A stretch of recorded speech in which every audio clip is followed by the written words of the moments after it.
I want to tell you a story of a white man so loved by Africans to a point that when he died, they cut his chest open, removed his heart, buried it deep under a baobab tree, then proceeded to transport his body from the interiors of Zambia to the shores of Indian Ocean in Tanzania, walking by foot. And this journey took them 9 good months. Back at home, the story was even more interesting. They wanted this man alive, not dead. Oh, there were accolades, honors, rewards that were waiting for him. And just to show you the magnitude of how important he was to his people back in Britain, is that they sent an expedition with numerous rescue teams to just come and try to save the life of this man. So you want to ask ourselves, who is this man that was a hero, loved and celebrated at home and away? This is the story of the great, legendary Dr. David Livingstone.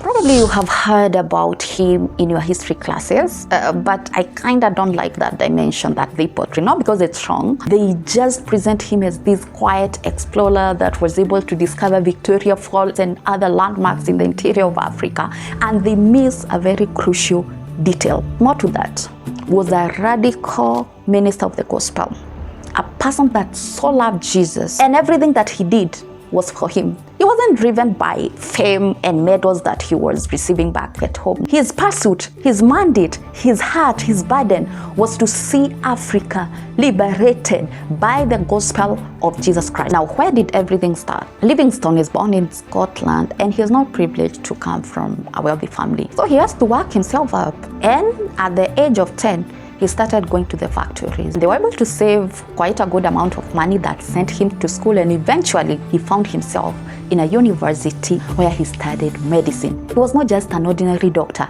Oh, this man was qualified, and he had experiences that would take him even to the big hospitals of that region. But despite all these qualifications, he felt that he needed to go back to school.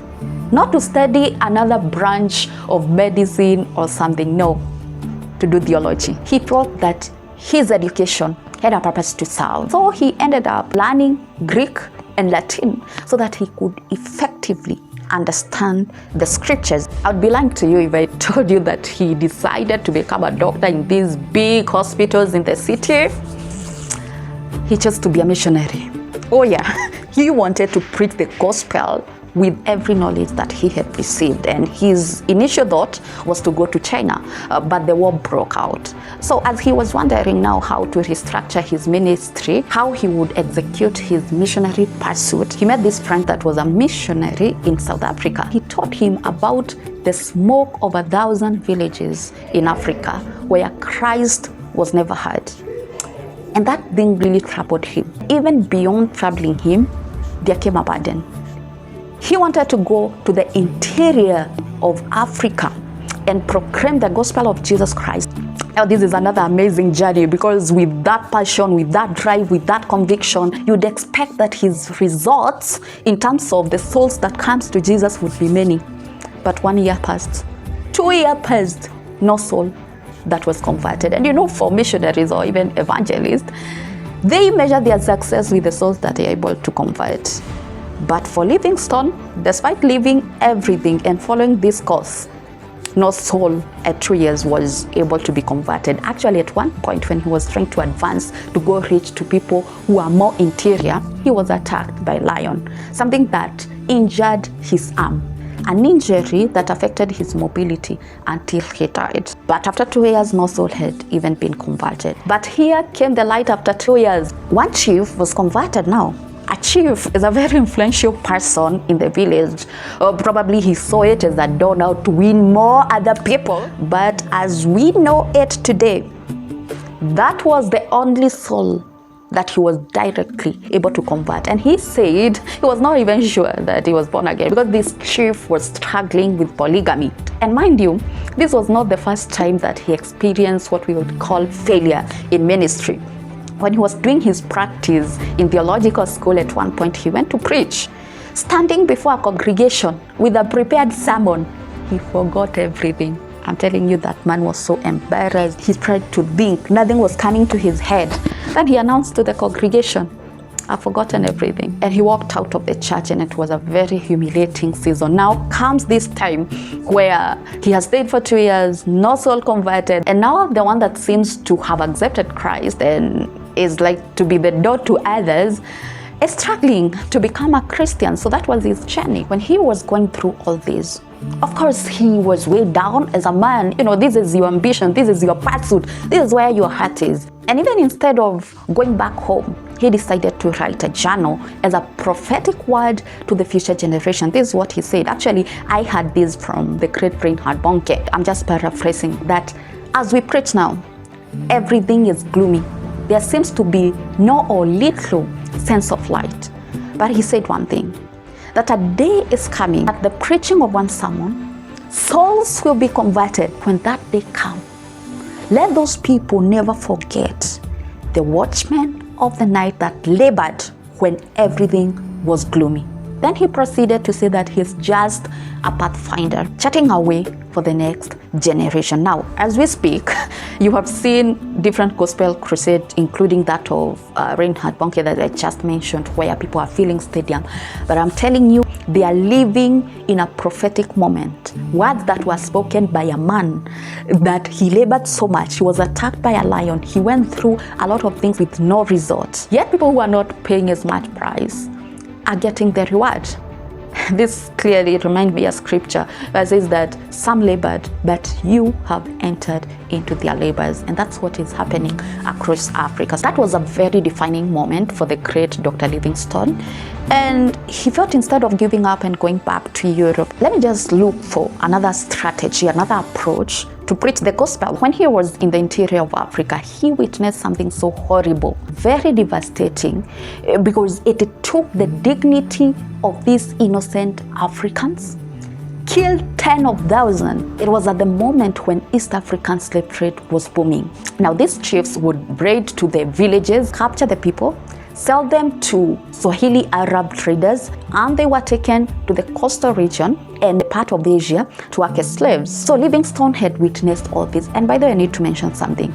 You know, every time we talk about Christianity, there are skeptic Africans that have termed it as a white man's religion because of the European colonization. I'm not trying to clean it. Of course, it was bad. They took our land. Our forefathers died trying to fight for freedom just to take that which was legally theirs. But many times we don't sit and reflect that it was Africans that were raiding to the villages of fellow Africans and selling these people as slaves. These Arabs involved in the East African slave trade or even the transatlantic slave trade didn't just go to the people's door and take people by force. No, they found a ready market. So we showed them the way that we can sell our fellow human beings. And because even then some were not dignified enough to know the value of human life, they said, let's flow with it. So before there was any colonization, before there was any slavery, we as Africans started it ourselves. We killed our own and stripped them of their dignity. And that's something that needs to be highlighted anytime we're talking about slave trade. Now this thing was troubling the heart of Dr. Livingstone. And he thought, what if I chatter away? Because the reason why we don't have this solid, good business is because the traders that are coming through the Atlantic Ocean are not able to find their path into the interior of Africa that is so rich. They can sell things like cotton. So what if I just navigate, explore, find the way so that I can create an alternative to slave trade? So he became an explorer, not with the desire to be famous. No, the love of God was so intense in his heart that he loved humanity to a point of dedicating his life to explore through the interiors of Africa and find a defined path for trade. At this time, there was this dangerous malaria. I'm telling you, we have these massive graves in West Africa where the graveyards don't bear the name. Just because these people just stayed for days, then malaria was too harsh on them and they died.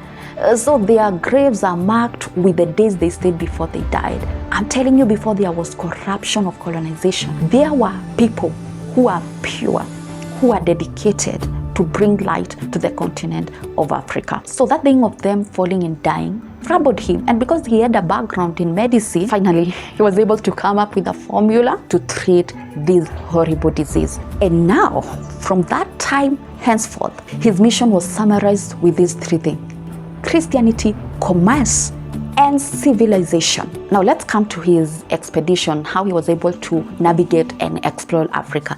Do you know that this man moved from West Africa and crossed over to East Africa? Not by aeroplane, not by train, not by bus. His first expedition, he walked by foot for 4,300 kilometers, a journey that took him 4 good years. And now during this exploration, he was able to discover many features that we know today, including the famous Victoria Falls. And what amazed me about this man is that no feature he named it after himself. It shows you that his mission was not fame. Of course, we have many things that he discovered, including rivers, lakes, forests. You can do your history. Now, within first few years, he had done such a great work to a point that when he returned back to Britain, the British government, together with the British people, was so encouraged, overwhelmed, and delighted that they gave him honors.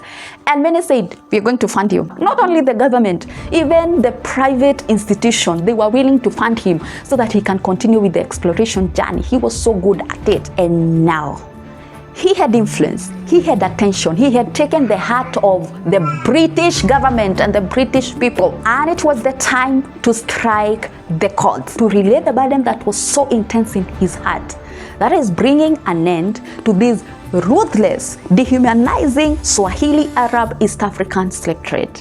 This man presented journals where he had documented everything. He also wrote letters persuading the government to intervene. And I'm telling you, finally, what he had desired to be heard was heard. The government of Britain put a lot of pressure on these Arabs, and eventually the Sultan of Zanzibar agreed to end the East African slave trade. Now, this is the most saddening part. He did not live to see it. Why? Because it reached a point where this man was so occupied with his purpose that he cut his communication with people back at home. And this is the place now they started sending the expeditions for him to be rescued and be taken home. But it's not like he was lost. No, for these 6 years, he just did not want to go home without fulfilling his mission, especially finding the source of River Nile. So eventually he became very sick, and it was by the aid of some Arab traders' caravans that he was saved, and he found himself in Ujiji, Tanzania. Now, in Tanzania, something happened because there was a man sent from Europe that was looking for him. And finally, he spotted a man that was so sick and malnourished.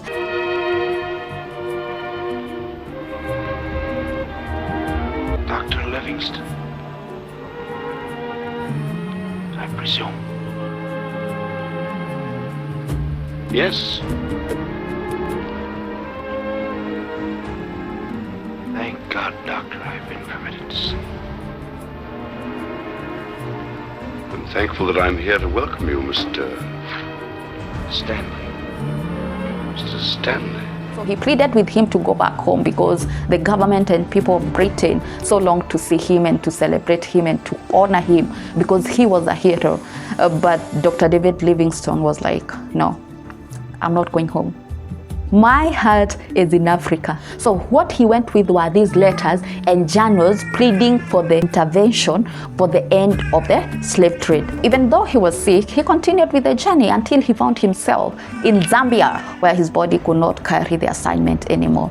And that's where he died. You remember the story that we started with? African just tearing his chest and removing his heart? It was during this moment, 2 of his friends that knew his burden, his dedication, and his love for Africa, that removed the heart, buried it under a baobab tree, then proceeded to walk for 9 months.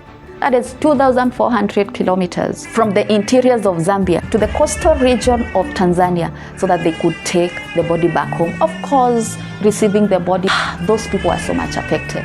There was an outburst of cry back in Britain. The people could not believe that the man they wanted to see alive was brought dead. Of course, they came to know about the story of removing the heart, but they didn't mind. They knew that the heart belonged to Africa. So that's the amazing story of the great legendary Dr. Livingstone. I encourage you to like, share, and subscribe to this channel so that you may not miss such an educative episode, including apologetics. My name is Anne Joseph, and this is the Return of the Church.